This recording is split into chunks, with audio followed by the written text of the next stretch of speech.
In mid-October of 1964, kissing cousins Elizabeth and Philip paid a royal visit to a Catholic residential school for Aboriginal children in Kamloops, British Columbia, Canada. William Coombs was 12 years old at the time of the royal visit. "I was an inmate at the Kamloops school when we were visited," said Coombs. "I remember it was strange because they came by themselves, no big fanfare or nothing. But I recognized them, and the school principal told us it was the Queen, and we all got given new clothes and good food for the first time in months the day before she arrived. The day the Queen got to the school, I was part of a group of kids that went on a picnic with her and her husband and some of the priests. We went down to a meadow near Dead Man's Creek. I remember it was weird because we all had to bend down and kiss her foot, and she was wearing a white lace boot. After a while, I saw the Queen and her husband leave the picnic with 10 children from the school, and those kids never returned. They took away those 10 kids and nobody ever saw them again. We never heard anything more about them, and we never met them again even when we were older. They were all from around there, but they all vanished."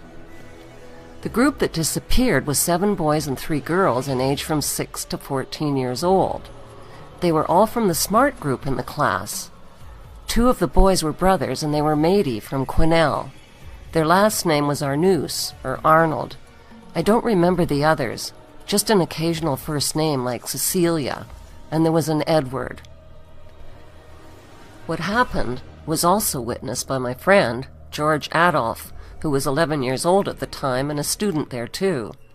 But he's dead now. William Coombs, the sole survivor, was scheduled to appear as the star witness at the International Tribunal into Crimes of Church and State in London, England.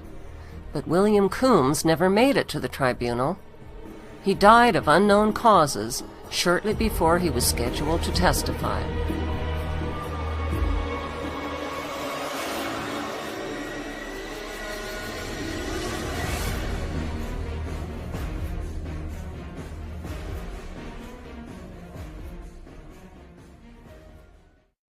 Reverend Kevin Annett, a former minister of the United Church of Canada, believes that William Coombs was murdered to stop him from speaking out about the royal abductions and other crimes of murder and torture that he had witnessed at the school. In a nutshell, what happened was I was letting people speak from the pulpit about the crimes they'd seen in the residential school, the murders and that.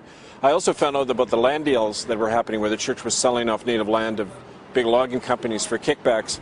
And I wrote a letter about that to the church. I was fired without cause and eventually thrown out of the church without any due process at all.